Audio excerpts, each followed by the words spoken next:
Welcome to the Startup Grind. So, Indian Standard Time. So, thanks for coming and welcome Startup Grind. So, to give you a quick background about Startup Grind, we are event series. We organized chat show in chats, fireside chats across the globe. We have touched 100 cities across the globe, and we are now in India. We have in Chennai and in Delhi, and we've been growing. We're looking at opening chapters elsewhere as well. And our aim of the whole thing is to promote entrepreneurship, promote making friends over making contacts. Giving rather than taking. So what we're trying to do here is people who want to become entrepreneurs or entrepreneurs themselves, come here, we get a successful entrepreneur come and talk to us so that we can learn from them, learn from their experiences, their mistakes, and also pick their brain and get some form of an idea on whether what we're doing is right, wrong, how we want to go about it. So broadly, that's what Startup Grind is all about. And today our guest is Sandy of Eventini. So Sandy started his career long. Can I be? So he started your career. No, before that. So he started his career. He started an IT firm called Cepios. He grew that from a 3% company to a 65% company over a span of 3 years. Post which he left that organization and he started up Startup Grind around 2.5 years back. Sorry, he started Eventini 2.5 years back. And today Eventini is the leading ticket booking company in Chennai. So any events, any shows, any music shows, anything, Eventini is the place that most people go to in Chennai today. They've been expanding pan-India now. They've got presence in another couple of cities. They're looking at going international. And unlike a lot of startups that are struggling, they have not managed to raise not one but 2 rounds of funding. So, we thought it would be good to have you on board, explain, what you did right, what you did wrong, and take it from there. So, thanks for coming on board. If I was to explain what I did wrong, I don't think we'll have enough time. So Sandy, let's start off with your background. Okay? Just if you can run us through some bit of a family background in terms of what got you to, because nearly straight out of college you started off, right? I mean, you didn't work for too long elsewhere. So what got you to start your own business? Was there a family business that you saw, what was it that got you to do it? Sure. Guys, good evening.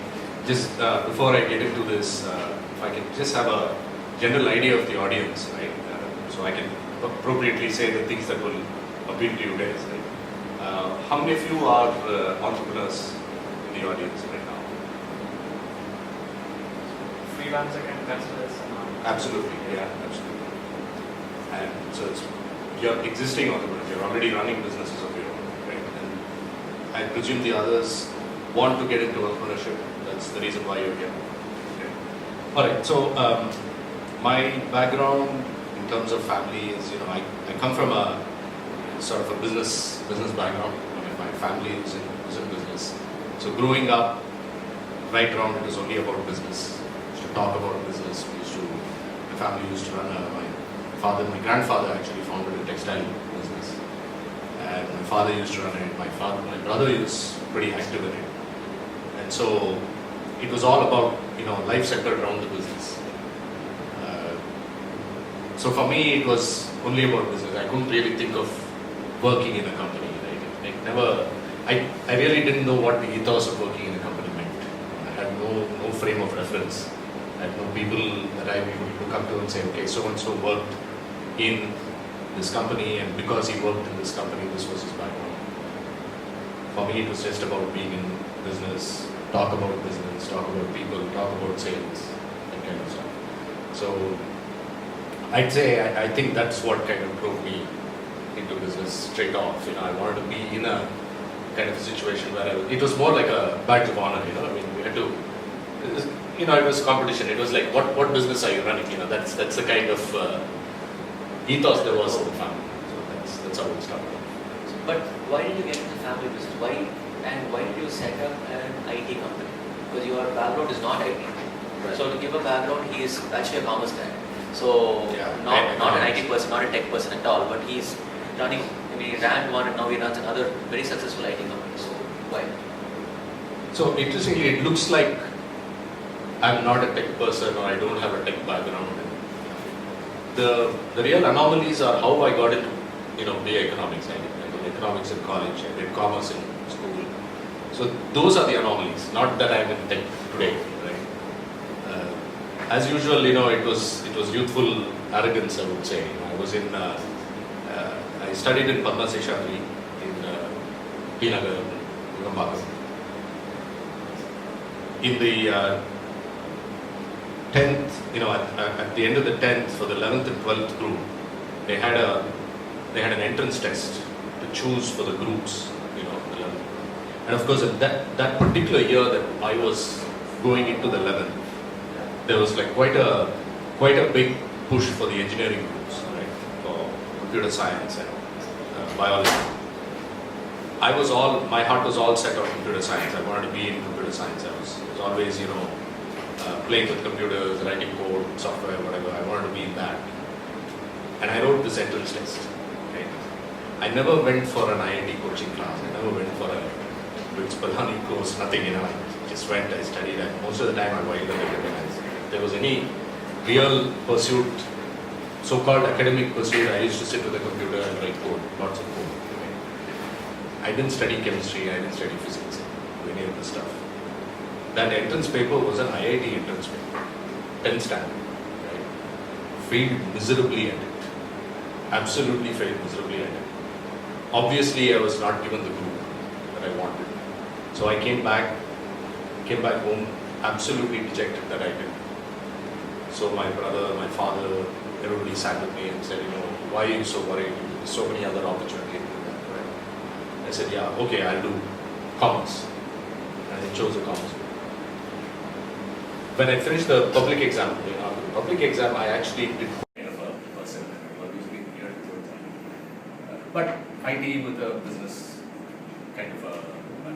Why I didn't join the family business? That's a very long story. Right? That's a very long story. It's worth a book. I mean, you can write a book about internal family issues. My brother wanted to run the business. My father wanted to not run the business. Grandfather had a different idea. And by the time I was old enough to take any decision or thing, the family had moved in a different direction as far as business was concerned. So finally we decided, brother will do what he's doing and do what I'm doing. That's basically it. So given that, and you started off Seppios, so can you run us through how you set it up and how you grew it from a 3-person organization to a 65-person organization? Span of like 3 years. Okay. Again, note of caution, right? In hindsight, I can package it and I can tell you I planned it and I did a lot of things, with great foresight. The reality is there was no foresight, there was no planning. It was all reactive. It was all opportunistic. When opportunities came by, we went after those opportunities. Right? I had. Actually, even before Seppios, I had another business. Actually, Seppios was not my first company. Another company before that, right out of college, I started another company where we were doing websites. At that time, websites was just picking up. This I'm talking about 96, 97 is when that was a hot thing, right? And in that business, I traveled to the US and I met several customers. I was trying to sign on customers and whatnot. And one particular customer I worked with quite regularly, and he eventually kind of became a friend. So we got together and we decided that, and at the same time there was this whole outsourcing wave that was happening. He was talking about pushing work to India and stuff like that. So this Jason and I kind of got together and said, okay, let's start this. Then Jason went ahead and brought another friend of his from Chicago. Jason was based in Boston. My brother by then was in Boston, so I used Boston as a basis to go there, spend time with my brother, and then go on and try to meet people. And so Jason brought in his friend Carl from Chicago. 3 of us got together and started this. The idea was to do a pure outsourcing kind of a business. And all we did was we said, okay, Jason and Carl will focus on sales and I will focus on building the company. So we went out, we started finding customers. The first 6 months was absolute hell, right? Because we found this one customer, very interesting customer based out of Chicago, very aggressive guy. I remember that time we used to use Yahoo Chat. His avatar was a picture of Godzilla crashing through Tokyo. That was the kind of guy he was. And he used to wade into us at every meeting. We had no clue what the hell we were doing. And he would call us and shout and scream. And this is a guy with he comes to work in a t-shirt, shorts, ponytail.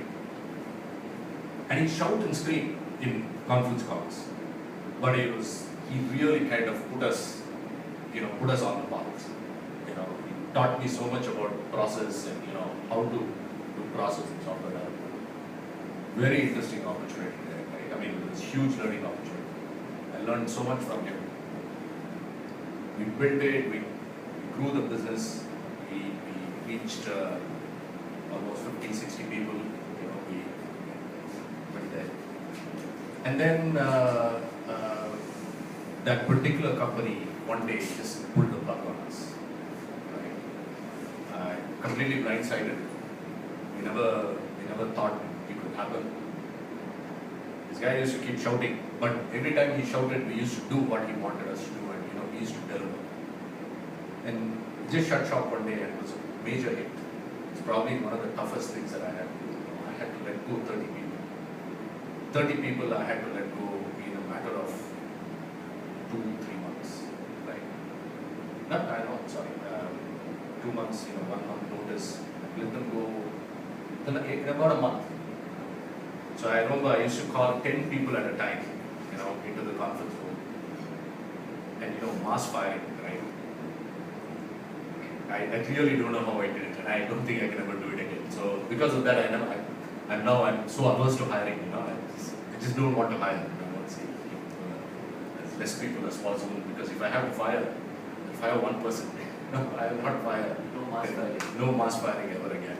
So that was an interesting, very interesting phase of. We managed to raise funding for that company as well. We did fairly well for some time. We went into this real shock situation where this company just pulled the plug on it. Later we found out that they went bankrupt, and we had built this whole team based on the projections of that company, right? And they went bankrupt and shut. So we had to take a very drastic. In hindsight, maybe there's some other things we could have done. Maybe we needn't have gone through that kind of a scenario, but we went through it. I don't know, maybe it's right thing, maybe it's wrong thing, I can't say. So from there, how did you, after all that, what made you keep going on? Because obviously, from the sound of it, it sounds very traumatic. Having to go through something like that and then having to fire so many people, it must have taken a major toll. So how did you push yourself to continue and set up even GD Next? So this is not my answer, but this was a question that I asked another friend of mine who was also an entrepreneur. Right? He went through something similar, running a family business, big business, had to scale down because of problems. And so I was talking to him and I said, what makes you go on? Right? Sure, if you were to go and he was in the travel business, if you were to go and join another travel company, I'm sure you will get paid huge salary and you do very well, whatever. He said something that I will always remember and I will always quote. He said, that's entrepreneurship. Right? Even if a lion was starving, it's not going to go and eat grass. Right? I think you're right. I don't think I can ever work anywhere. Right? You've got to go. You've got to do it. You've got to do it. If you have to starve, you have to starve. You starve for a bit, but you wait until you get the next meal. You can't be eating grass just because you don't have what you normally eat. So that's probably the one piece of advice that kind of stuck with me and continues to stick with me. So whatever the situation, right? I don't think I'll ever. There was a time when I used to kind of kid myself saying, If this doesn't work, I'll go work somewhere. Right? Now I think I've more or less decided that I can't work anywhere else. I can't work for anybody. Just be on my own. So, even if I was, even if I was going bankrupt, I'd probably go bankrupt on my own. It's probably how I look at it. So, and how did it turn into Event Genie, or how did we start Event Genie? As part of one of the things that we were doing in Cepios, we built. I'm also very active in other social community service group called Roundtable. And as part of that, we had to organize a conference, and I was part of the conference team. And I was the IT guy in the group. So everybody said, okay, you're IT, so you handle the website and registrations for the conference and getting people in and stuff. So I said, okay, I'll do a website. We made a website. They said, oh, now we have to do registrations. Put up a form so people can fill it in. So I said, okay, put a form, and we put a form.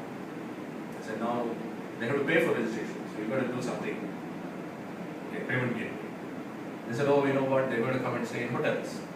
So I need a way to manage hotels. So I said, okay, we'll, so I'm using company resources to do all these things, right? And we're doing it, and we're doing it, and we're doing it, and this whole what's supposed to be a website is turning into a kind of a monster, right? Which should be done to make it successful. So we put in a lot of effort, and we built out this fantastic sort of it's a rat race, right? You're always running, sprinting just to stay in the same place. You have to work every month to earn every month. You have to. You cannot just sit down and say, okay, I've got something and it's going to give me some revenue for 3 months, right? Because I'm finding myself, even when I'm taking a holiday, I'm not really taking a holiday. Always wondering what's going on, and I'm always worried about what I'm going to come back to, right? So I was always interested in products, work that we've done with all the companies in the US. We had built so many products for so many companies, right? All of them were, small operations, 3 people, 4 people, 5 people, whatever, who are making tons of money out of the products that we built for them. Right? They had given specs, we built the product, we handed it off to them.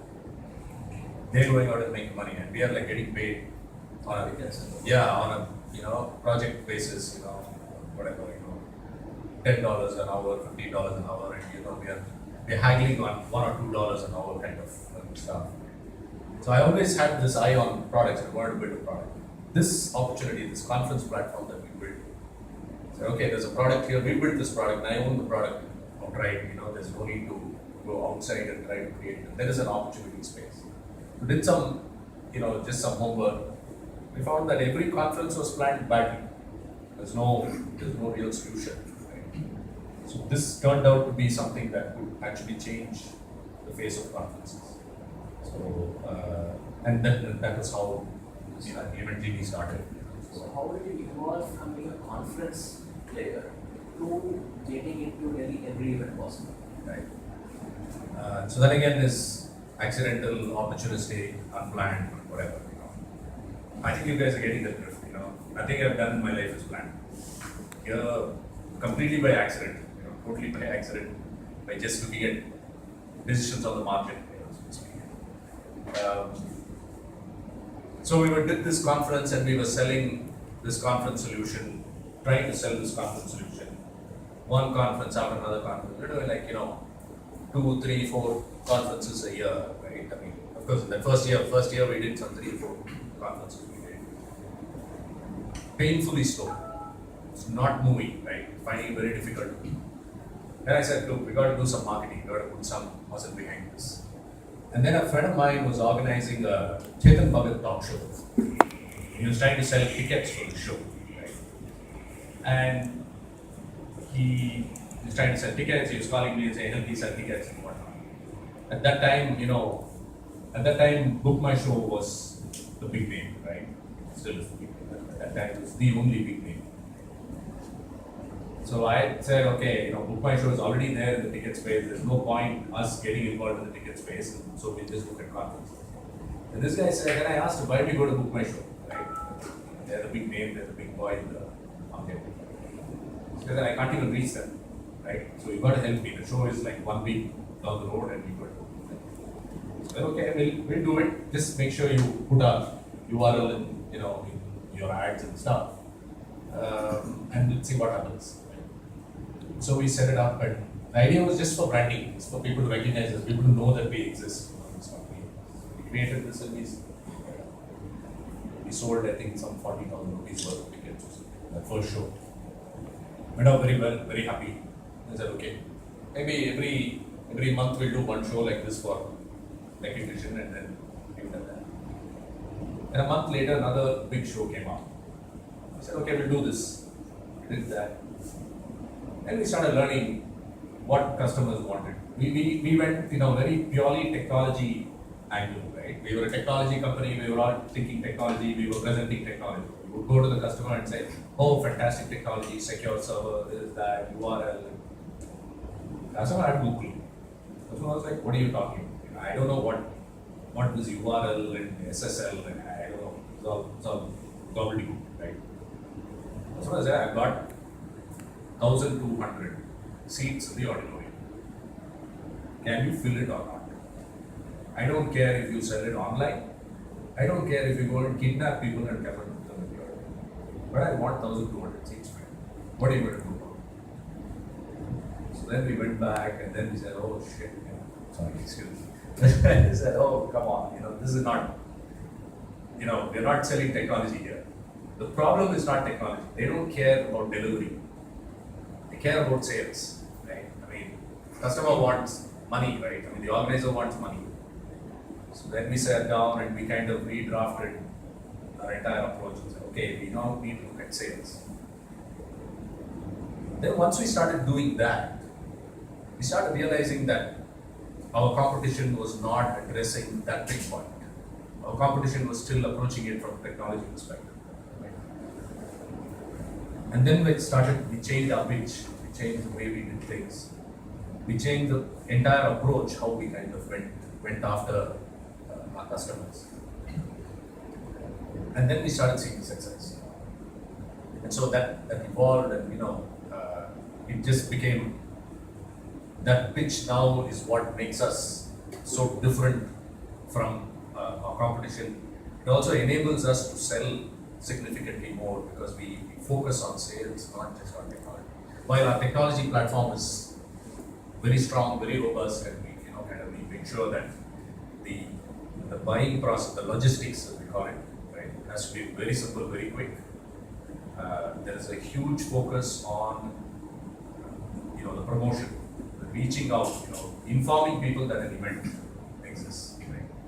And that's what kind of changed it, and that kind of opened our eyes to the fact that our competition is doing a lot of marketing for themselves, but they're not really addressing the pain points of the customer, and therefore the market was wide open. It is wide open. It's still very much wide open. So that's how it changed. So is it fair to say that one of probably the most important takeaways that you have, the reasons why you're successful, is if you listen to your customer and actually evolve a solution to what they wanted rather than just be pushing what you already have? Yeah, absolutely. I think the number one lesson is customer voice. Right? Got to listen to the customer, and enough to kind of subvert your own vision. You should be able to pivot your own vision and say, okay, this is what I thought. That's not reality. Customer, is going to give us a harsh dose of reality. And that's what we need to address. So moving on from there, so when you started doing this, right, so obviously some events would have done very well, there might have been spectacular blow-ups in your face, it's all part of it. So what was it? I thought we were not going to address the failures. Take a long time to talk about the failure. We will come later. Yeah. But what I wanted to ask was, so what was it that you looked at initially as metrics to figure out, yes, what you're doing works, what you're doing makes sense, and that you can actually take it out to 3-4 more clients? Were there any set metrics that you're looking at?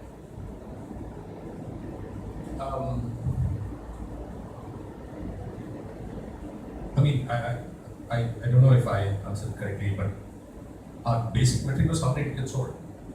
That's it. Apart from that, I'm saying for your own technology, I'm not talking about just the tickets sold. Oh, So, was there anything in terms of now you're doing a beta launch? Let's assume that you're coming out with a new version of your site, new product that you're coming out with, which will touch upon a bit. But when you're doing that, so how do you design, the metrics on, okay, now this is worth going on beta, now it's worth going live. So what are the metrics that you can say, yes, now this is successful, let's take it out to public? This is something there that you would be looking at. Technology not demand.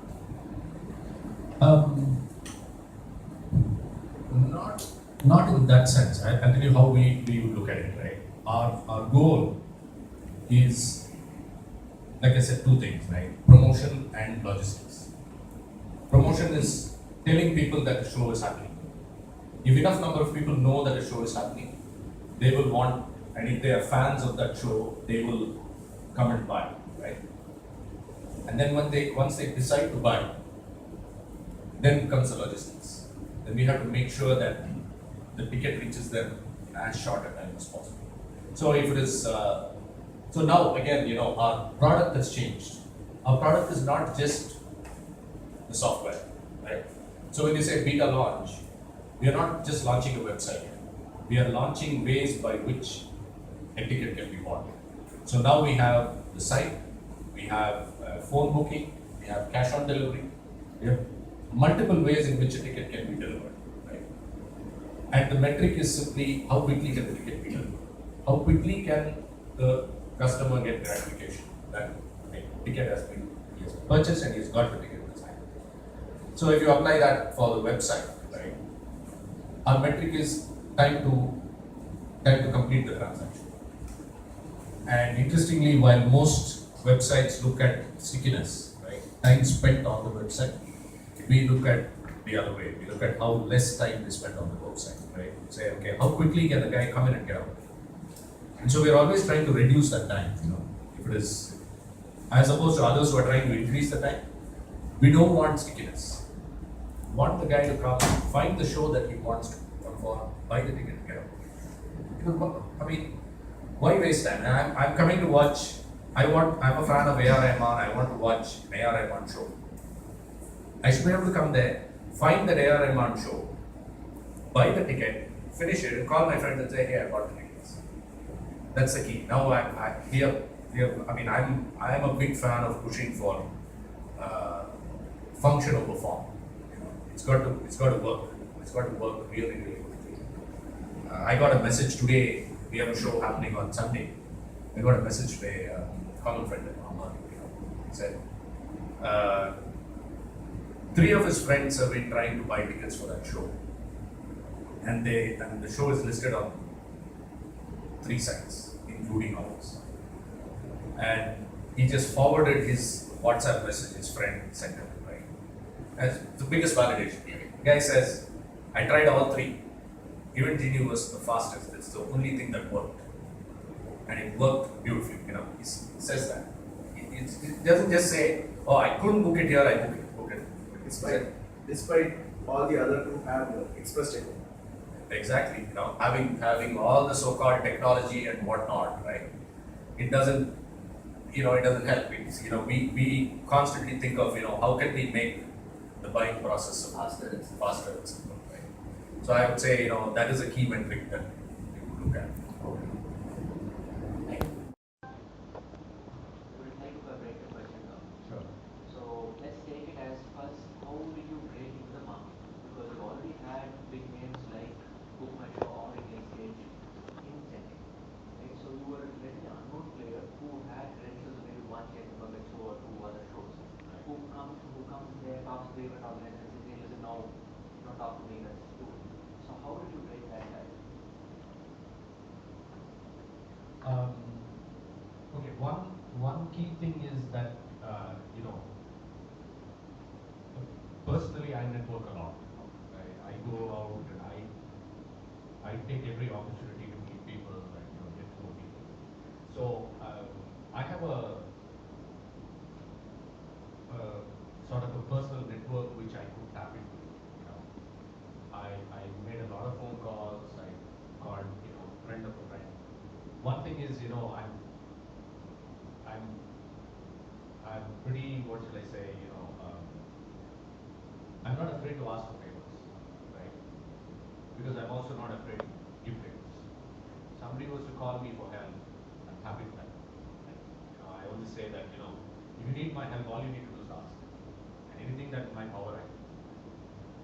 Having said that, I I believe, I will help, and it's not that it's not that people think it's a good pro quo. It's that, if I help you, I'm sure you will help me sometime, some point in the future. And I don't know where you will help me, I don't know why I will come to you for help, but I may come to you for help. But, you need to trust me that I'm the kind of person who will help you, therefore you will help me. And so, given that, I have built a fairly good network of my own. And I worked with that to begin with. Right? That kind of opened up a few good opportunities for us. Now, having done that, we kind of extended that. Then it became a sort of a branding thing. Right? You have to build on success. You take one case study, you go to another one. You build 2 case studies, you go to another. Then what happens is, the more number of case studies you have, the more momentum you kind of build. Right? And of course, Rajesh is here, who does a lot of our marketing, so he'll be able to, later you can interact with him, and he'll be able to say, well, how that momentum helps us. When you're on the back of 10 successful deliveries. How to push it to the level. Yeah, 11th and 12th become pretty easy, right? And each new sale makes the next sale that much easier. So it's a question of building that momentum, starting off that breaking out of that initial inertia. Once you've done that, then you've got to just guide it. Apart from this, what were the challenges that you faced in terms of manpower? Because in this business, you need to have feet on the street. Yeah. So, apart from you, Rajesh, you had to build it. Yeah. So, what were the challenges there? First of all, the question should not be asked in the past tense, in the present. It's always a challenge, right? People are always difficult. Not that they're not good people, they're very good people. It's just that, Keeping them and yeah, and communicating, right? That's the difficulty. Difficulty is getting people to see your vision or see what you're trying to say. And I really don't have a short answer to that. I really don't have what I think is the right answer. I mean, we just keep experimenting. We keep telling the same message in different ways. because one of the most frequently asked questions in this forum is, as a startup, the hardest thing for any startup to do is to convince the employees to stick around or to join. You can get low-level employees very easily because they just come there with the pay, and you can pay. But the higher cadre of employees, the people who have that much more skills, they are obviously pay is one thing, but they are also going to be looking for job security, for a career, for a growth path, everything. As a startup, you can offer them growth, you can offer them the sky and the moon. But the question always remains in the back of my head: how long are you going to last? Sure. Okay, so how is it that you motivated your initial people? I don't know. What motivated you? The same arrogance and stupidity that I had, Rajesh had. But on a serious note, right? I think the only way you can break that is to first acknowledge that it's not possible to hire, highly skilled people from well-paying corporate jobs. And you should not even be looking there. I mean, you can't. I mean, there's no point, right? So, if you want a lion, you can't go to a bunch of sheep, right? So you need to go where the lions are. Lions are usually in the jungle. They're alone, sitting somewhere, doing something on their own. So you've got to go and find other entrepreneurs, right? You've got to go and look for other entrepreneurs. You've got to go and look for other people who appreciate entrepreneurship, who appreciate the startup ethos.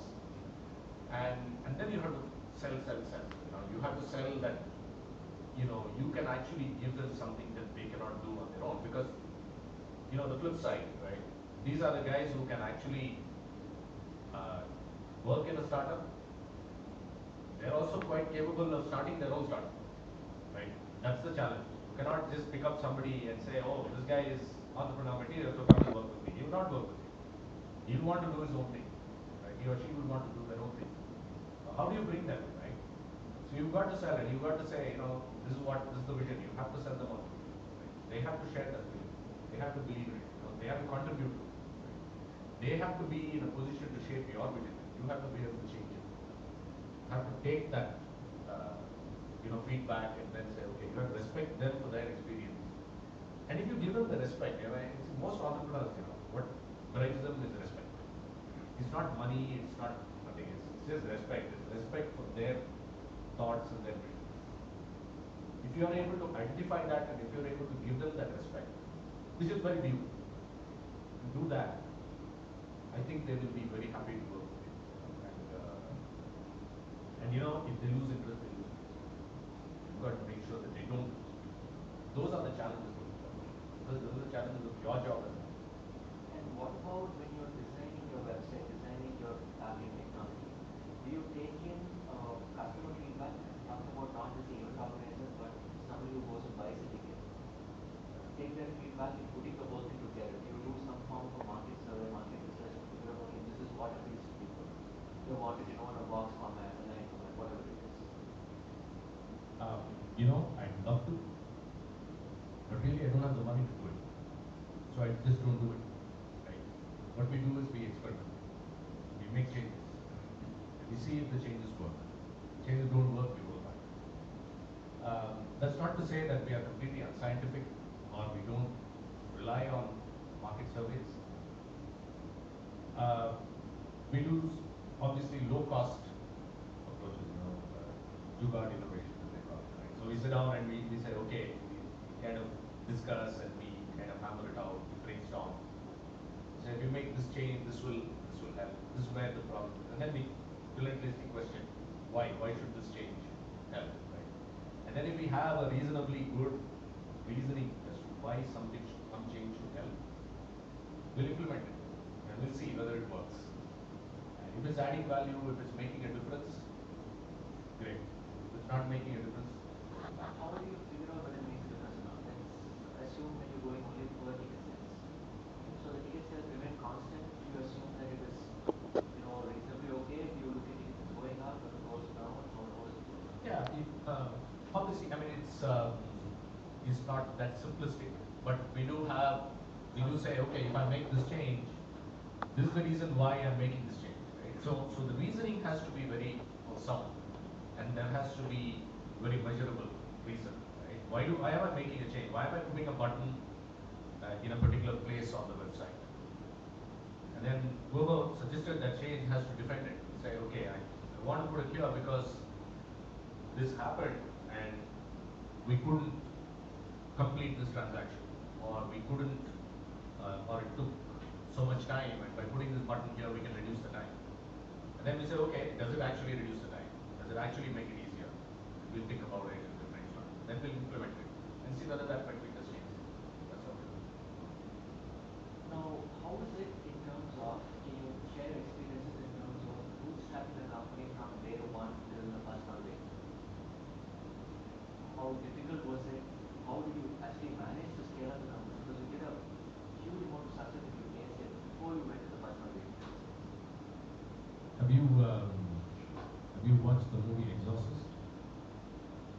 Maybe something like Anybody that. has watched Exorcist? Yeah. It's about 10 times as scary. 10 times as that. It's probably the worst phase that you can be in. It's terrible.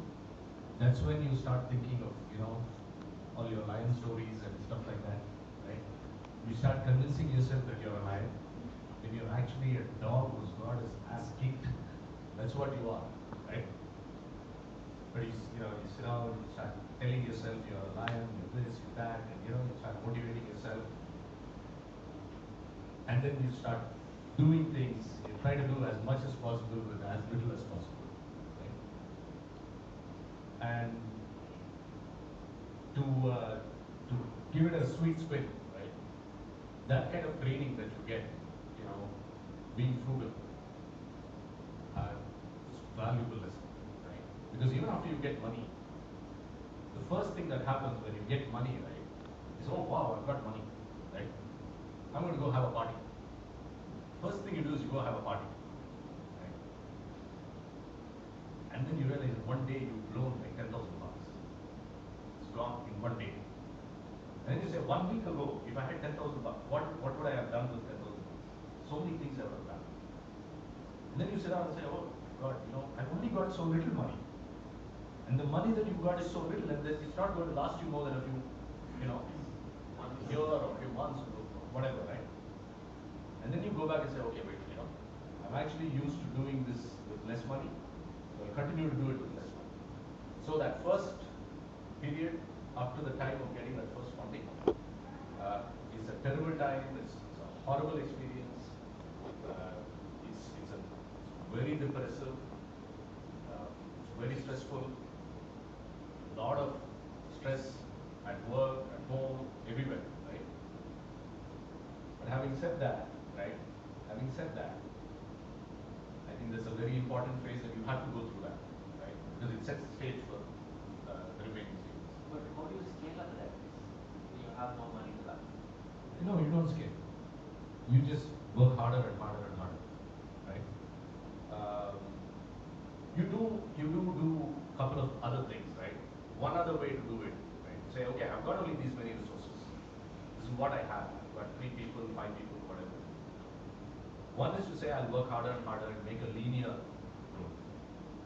The other is to say, okay, I've got 5 people and I'm doing a linear thing. And then you set a tremendously big goal, right? Suppose I'm used to hitting, say, 10 customers, right? I can sit down and say, okay, I've got 5 people, I'm doing 10 customers, how do I do 12? Okay, everybody works 20% more, right? Working 8 hours, we'll work 9 hours each, right? And then we'll hit 12. That's one way of doing it. So you'll be going in a arithmetic progression. The other thing is say, okay, I've got 10 customers, how do I now make it 50 customers? But I'm going to keep only, say, people because I don't have money to spend. Right? That's when you start getting interesting solutions. Because now it's a different problem to solve. Right? It's a completely different problem to solve. How do I hit 50 customers? It's not about taking 10 to 12. It's about 50. So you have to go back and say, okay, the way I'm doing it doesn't work. Right? It happened to us. Right? We were doing at that time, initially when we did that first event, it took us about 2 weeks to set up that site. To set up that Chetan Bhagat show. Then we sat down and said, it's not going to work because we're making so little money. I need 100 of these in a month. Right? Only if I do 100 sites like this, and if I'm going to spend 2 weeks for each site, it's not going to work. Right? So we deconstructed the app and built it again from scratch, right? And then said, okay, this is how we will change it. And then said, we'll get it to a point where it takes us only 20 minutes to set up a scene. And that's how our whole entire approach changed. And then we were able to show that scale, right? Which ultimately, because when I went to people asking for money, right? They all said, you know what, you're going too slow, right? It's not interesting at all. Right? One friend of mine said, you should be doing 3,000 events, right? You should have done 3,000 events, right? Then I'll do money. Okay, fine. How am I going to do 3,000 events with a 2-week delivery cycle, right? So then you go back and say, okay, how do I do it in 50 minutes? How do I do it in half an hour? Then your whole approach changes. So it forces you to think differently.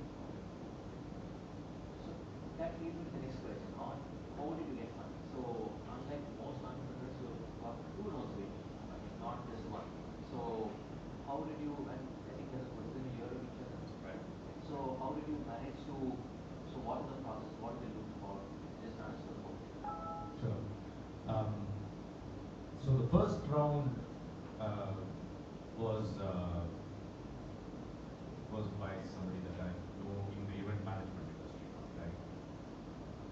This is a person who I worked with. Interestingly, he was our event manager for the conference that we had done, right?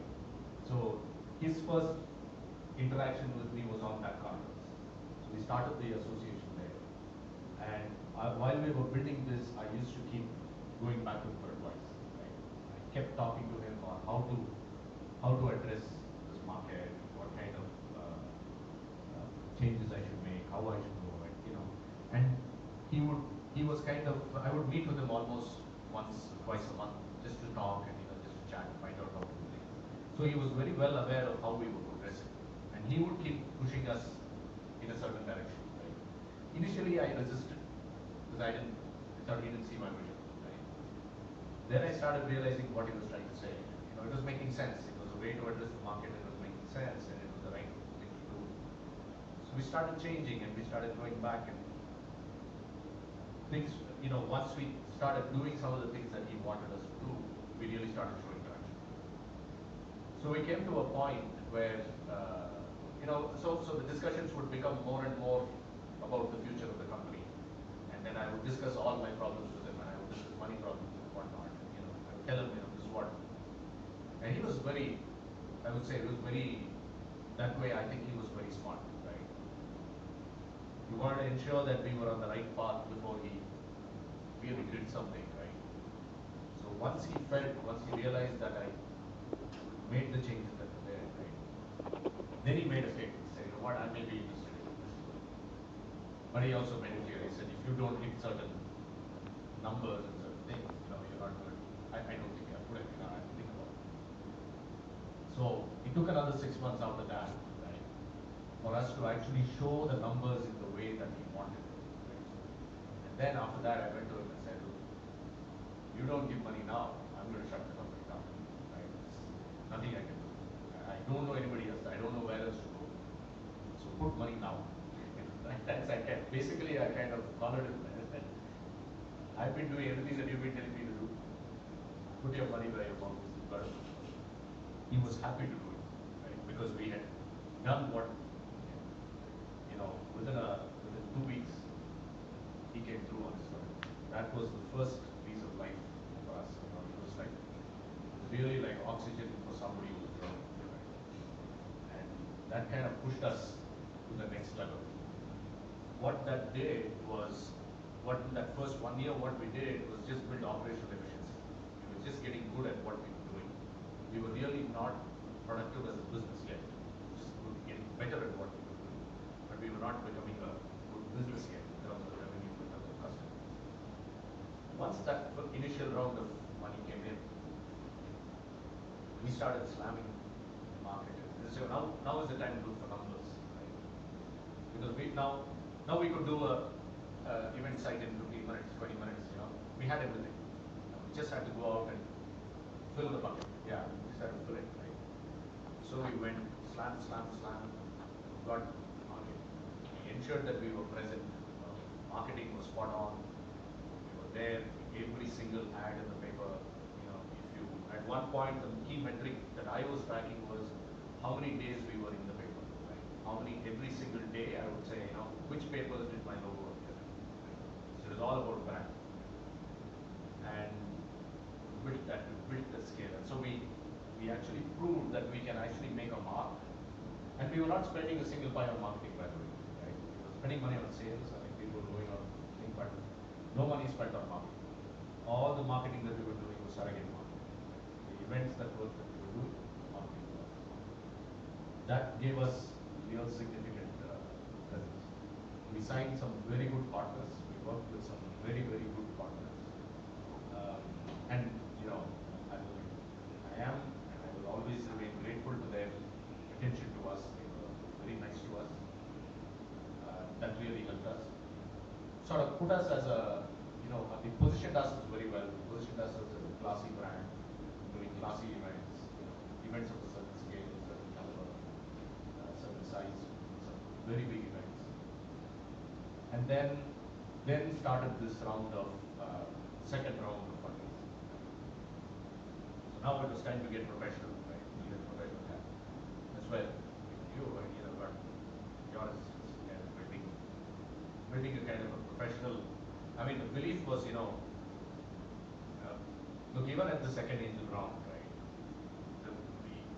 The investor only comes in their faith in the people running the business. It's not the numbers. You can show any numbers, you can project it. There's a wonderful new tool called Excel that people use. You can draw any kind of numbers in that. You can draw beautiful charts, you can make PowerPoint, all that. But all that is only for, to show that you're a professional guy, right? You look at things professionally. Right? You look at things with some basis and some reason. And it helps you more than it helps the investor. It helps you think through what you're presenting. Are you just presenting some, pie in the sky, or are you presenting something that even looks reasonable? Right? So we went and we met several people. We got the usual set of, questions that really didn't make sense because the investors didn't understand what we were doing. Most of them we would discount. Some of them made partial sense, but really were not ready to put money. So you sit down, you listen to them, and you take that feedback and you build it into your plan, build it into your own thought process. And then you narrow down to those 2 or 3 people who really kind of understand the business and who believe in you. Right? So that's how the second round happened. There's a bunch of people who were tracking us, not from a professional point of view at all, right? But simply from the point of view is, this is my friend Sandy's company. It's doing really well, right? Then it's there in all the papers. It's all over the place. And then there were a couple of macro factors as well, right? I mean, the market was kind of hotting up. Everybody was getting funded. Bhupaisha was getting funded left, right, and center. I mean, obscene amounts of money. So people started saying, okay, there's validation. There is a model here. There is a space here. Right? So then these guys came and said, okay, now's the time. This money and build something out of this. That's how it's going. Now, when you built the company and you scaled up to this level, you have done this, I would say, single-handedly in terms of being an entrepreneur. Yes, you had a fantastic team supporting you, but you're spearheading the whole thing yourself. So typically, when we talk about entrepreneurs, they expound the virtues of have to have a partner, because there's another person who can take the workload. There's somebody who complements you. So what is your thought on that?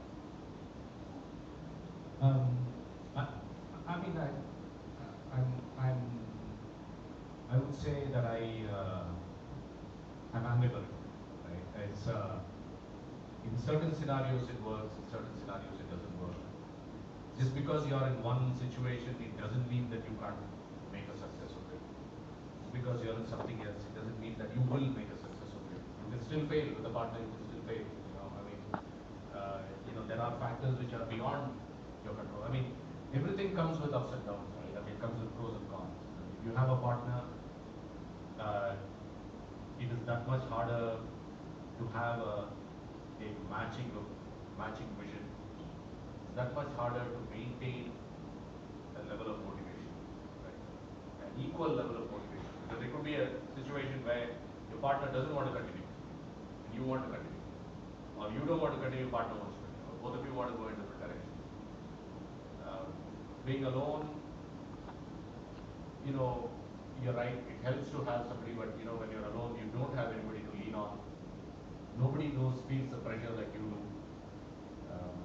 You can be highly frustrated, you can be depressed, there's nobody to kind of sort of offset that a little bit. But then, you take a decision, you want to move in a direction, you can actually move in a direction.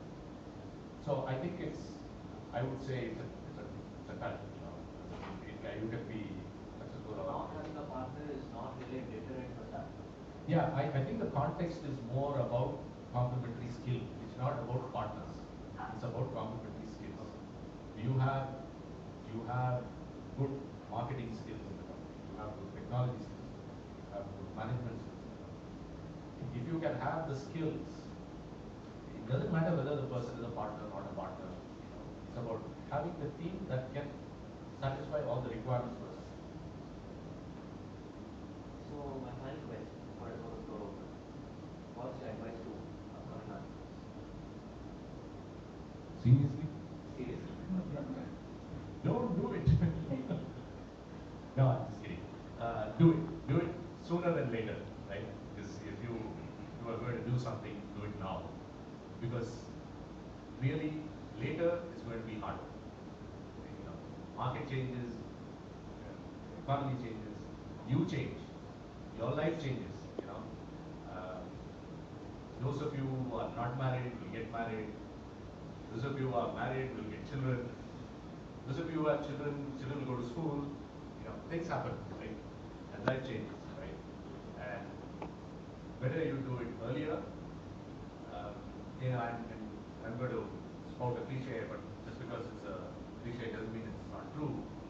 Uh, you know, fail early, fail fast, right? Do it slow, right? I mean, because you are going to fail. I mean, if you take up something, you are going to fail. Right? And I'm not saying it because I don't have faith in you. I'm just saying that that's the way the system works. You know, the odds are stacked against you. It's like going into a casino. You know, casino, the house always makes money. Right? So in entrepreneurship, the environment always keeps the entrepreneur task, right? Always happens. So you've got to learn from it, you know, come back, and you got to figure out a way to stay out of the range of that kick. You can never beat the environment. Understand this, right? Don't ever underestimate the environment. You just have to avoid getting run over. You have to duck and dodge. I don't know if that's too gloomy or depressive, but you know. It sounds like a good action movie dialogue. Yeah. The thanks are done. I'm going to throw the floor open to questions. So anybody has questions